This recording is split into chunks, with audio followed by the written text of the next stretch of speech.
Bienvenue dans cette nouvelle édition du 12-15. Voici les titres de l'actualité. En Éthiopie, les combats dans le Tigré ont fait 200 000 déplacés dans la région éthiopienne d'Amara. L'aide alimentaire peine toutefois à arriver malgré la famine.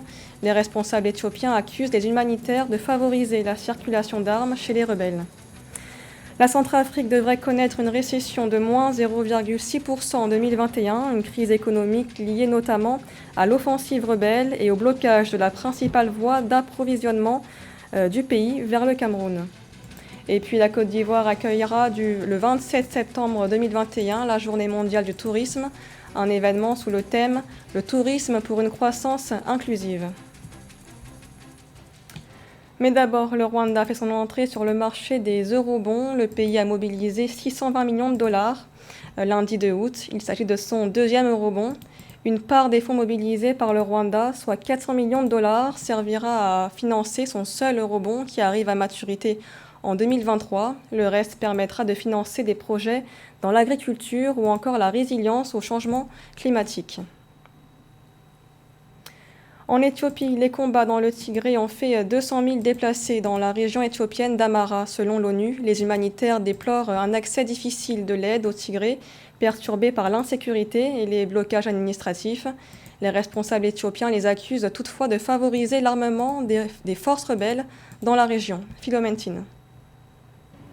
Le conflit armé qui a éclaté il y a 8 mois entre le gouvernement fédéral éthiopien et le parti au pouvoir dans la région du Tigré, le Front populaire de libération du Tigré, aurait fait 200 000 personnes déplacées au sud et à l'ouest dans la région voisine d'Amara et 54 000 dans la région Afar à l'est, d'après le chef de l'aide des Nations Unies. Nous avons besoin de 100 camions par jour pour se rendre au Tigré pour répondre aux besoins humanitaires. Un besoin calculé et non surestimé. 122 camions sont entrés dans le Tigré ces derniers jours. Le mois dernier, des responsables du gouvernement éthiopien ont accusé les humanitaires de favoriser et armer les forces rebelles dans la région du Tigré. L'ONU condamne fermement ces accusations dangereuses à l'encontre des travailleurs humanitaires au Tigré, région où l'aide alimentaire peine à arriver malgré la famine. Les forces tigréennes ont toujours voulu une médiation internationale par rapport à cette crise, car militairement, les troupes d'Addis Abeba disposent alors des atouts essentiels. L'ouverture notamment d'un couloir diplomatique peut permettre aux forces tigréennes alors de se réarmer et de pouvoir espérer une résistance sur le moyen et le long terme. Alors que Addis Abeba n'a jamais voulu la présence des humanitaires dans cette partie de l'Éthiopie, en estimant que l'Éthiopie n'est pas un pays en crise. Donc, voilà autant d'enjeux qui peuvent justifier alors l'exacerbation de la violence militaire dans cette partie de l'État fédéral éthiopien. Les Nations Unies affirment qu'environ 400 000 personnes vivent dans des conditions de famine au Tigré et que plus de 90% de la population a besoin d'une aide alimentaire d'urgence. À noter que la communauté internationale a appelé les forces tigréennes et les forces amara et érythréennes à une cessation des hostilités pour une livraison sans entrave de l'aide humanitaire. Au Soudan du Sud, un atelier a eu lieu à Juba entre le gouvernement et la MINUS. L'objectif était d'assurer la protection des civils affectés par les violences intercommunautaires. Après 5 ans de guerre civile, le pays est toujours confronté à des violences, notamment dans la région du Darfour. Kamesh Katapoul. Assurer une meilleure protection des civils, c'était tout l'enjeu d'un atelier organisé entre le gouvernement sud-soudanais et la mission des Nations Unies au Soudan du Sud. Autour de la table des discussions, notamment le ministre adjoint des Affaires étrangères, Deng Do, et Nicolas Haysom, chef de la MINUS. Les deux hommes ont tous les deux plaidé en faveur d'une coopération plus efficiente. Cet atelier est primordial pour instaurer la confiance et nous permettre d'ouvrir une nouvelle page sur la manière de coordonner les activités entre les différentes institutions de sécurité de notre pays et la mission des Nations Unies au Soudan du Sud. Les ravages de la guerre civile se font toujours sentir au Soudan du Sud, à l'heure où des retards ont été constatés dans la mise en œuvre de l'accord de paix de 2018. Le pays est miné par les violences intercommunautaires. Ces violences, répertoriées notamment au Darfour, ont provoqué le déplacement de milliers de personnes. Face à cette situation, la MINUS redouble d'efforts pour sécuriser les civils en déployant davantage de patrouilles sur le terrain. Nous sommes en tant que force beaucoup plus mobile que nous ne l'avons jamais été. Nos patrouilles parcourent le pays pour protéger les civils partout où ils peuvent être menacés. Le niveau de menace est répandu dans tout le pays et il est nécessaire que nous ayons cet accès. Outre l'instabilité de la situation sécuritaire, le pays est aussi en proie à une crise alimentaire de grande ampleur. Selon l'UNICEF, plus de 8 millions de personnes nécessitent une aide humanitaire d'urgence, dont près de 4,5 millions d'enfants. Le Programme alimentaire mondial estime de son côté qu'au moins 60% de la population est en situation d'insécurité alimentaire. Dans l'actualité également, le Maroc durcit les restrictions sanitaires. Une série de mesures ont été mises en place ce mardi 3 août pour limiter la propagation du Covid-19. Le couvre-feu en vigueur depuis fin 2020 est désormais étendu de 21h à 5h. Les déplacements dans certaines grandes villes sont conditionnés à la vaccination et les rassemblements de plus de 20 personnes sont interdits. En Égypte, le président Abdel Fattah al-Sisi a annoncé ce mardi la hausse du prix du pain, une denrée subventionnée depuis de nombreuses années. Une mesure qui entre dans le cadre d'un programme de réformes économiques et particulièrement contestée par la population. Corinne Eon. Le temps est venu d'augmenter le prix de la miche de pain. Tels sont les propos du président égyptien Abdel Fattah al-Sisi ce 3 août lors d'une conférence télévisée. Il invite ainsi le gouvernement à augmenter le prix du pain subventionné dans le cadre d'un programme de mesures de rigueur en vigueur pour le redressement économique du pays. Depuis plusieurs années, la miche de pain pesant 90 grammes coûte 5 piastres, soit 2 centimes d'euros. Aucune information n'a filtré sur le prix qui serait dorénavant pratiqué. On peut déjà comprendre que l'Égypte est contrariée par des problèmes d'ordre économique liés à la maladie à Covid-19.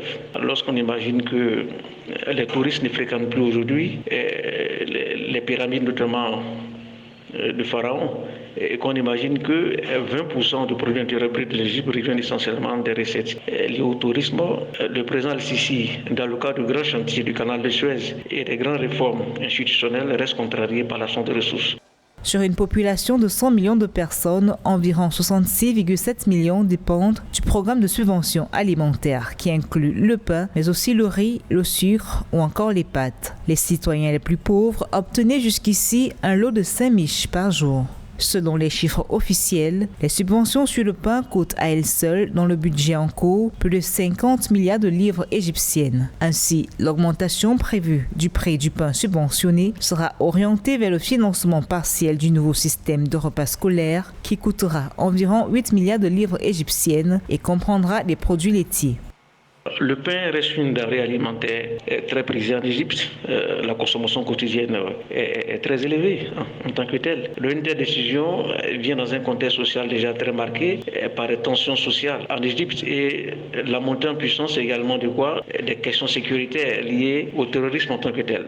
Une telle décision est dans l'incompréhension, d'autant plus que l'Égypte reçoit régulièrement des financements, notamment de certains partenaires techniques et financiers, que ce soit le Qatar, les Émirats arabes unis et même les États-Unis, qui bien que souvent ont géré la coopération militaire avec l'Égypte. Il est donc important aujourd'hui que le président Al-Sisi puisse accorder la priorité, évidemment, à l'agenda social vis-à-vis de l'agenda économique. À la suite de l'annonce présidentielle sur la hausse imminente du prix du pain, de vives contestations populaires ont envahi la toile. L'Égypte est depuis 2016 soumise à un programme de redressement économique du Fonds monétaire international. Dans ce pays, secoué par la crise du Covid-19, environ un tiers des Égyptiens vivent sous le seuil de pauvreté, avec moins de 31,65 livres égyptiennes, soit moins de 1,70 € par jour.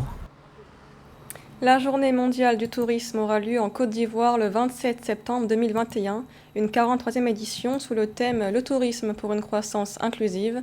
L'événement permettra aux acteurs du secteur de débattre des moyens de relancer le tourisme mondial, perturbé par la crise du Covid-19. Les précisions avec Milfred Yamou.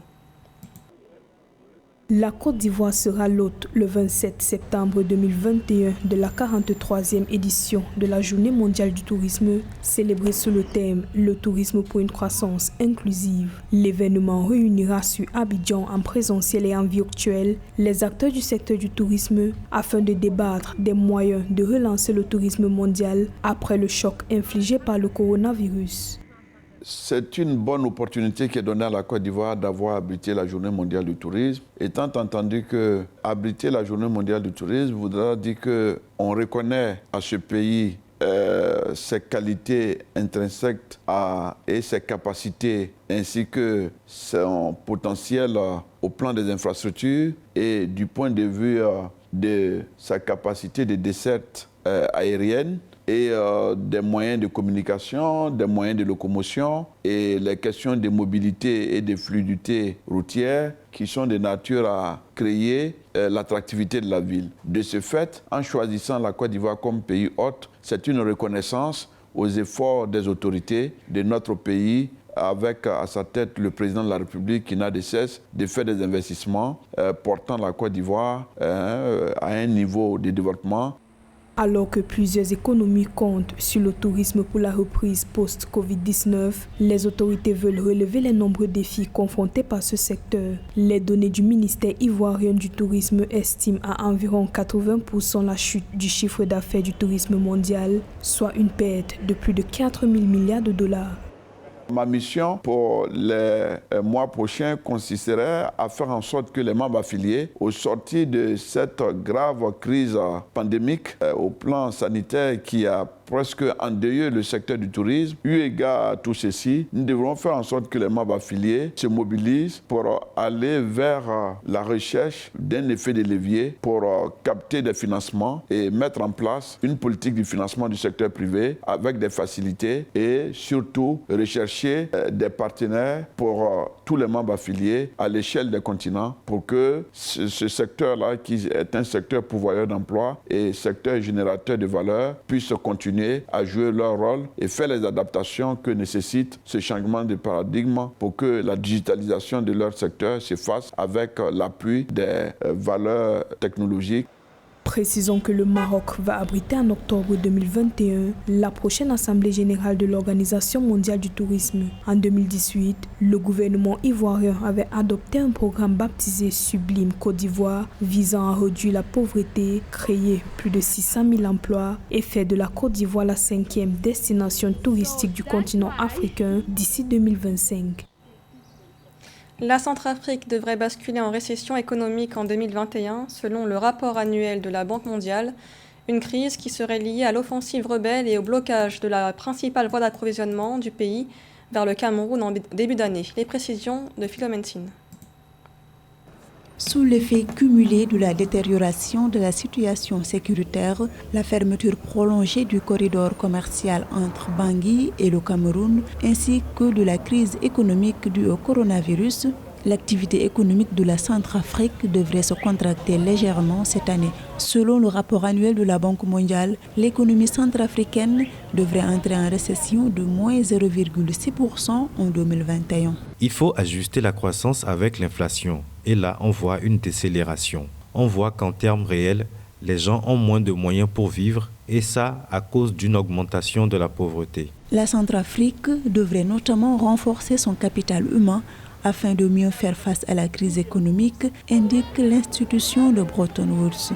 Le pays doit notamment améliorer l'accès aux services de santé, à l'éducation et promouvoir des opportunités d'emploi. Aujourd'hui, que l'on dise qu'il y aura une contraction économique, ce n'est qu'un euphémisme. Ce pays est en train de se détruire chaque jour qui passe. Il est très important que des solutions innovantes intérieures redonnent à ce pays un sens élevé de l'économie domestique. Et donc la seule innovation nécessaire, c'est d'aller sur la production intérieure des biens et des services. Les statistiques, qu'elles viennent de la Banque mondiale ou qu'elles viennent de n'importe quelle organisation, ne représente absolument rien vis-à-vis des vies humaines. Il faut de la sécurité pour que les institutions soient consistantes. Il faut absolument qu'il y ait des échanges des biens et des services pour s'assurer que le pays progresse tant qu'il n'a pas encore la capacité de produire tout seul. Et il est important que la gouvernance soit sérieuse. Selon la Banque mondiale, la Centrafrique accusera jusqu'à 22 ans de croissance en retard. Par ailleurs, les Nations unies estiment que le pays figure sur la liste des 17 pays africains qui devraient être confrontés à un niveau aigu d'insécurité alimentaire au cours des 4 prochains mois.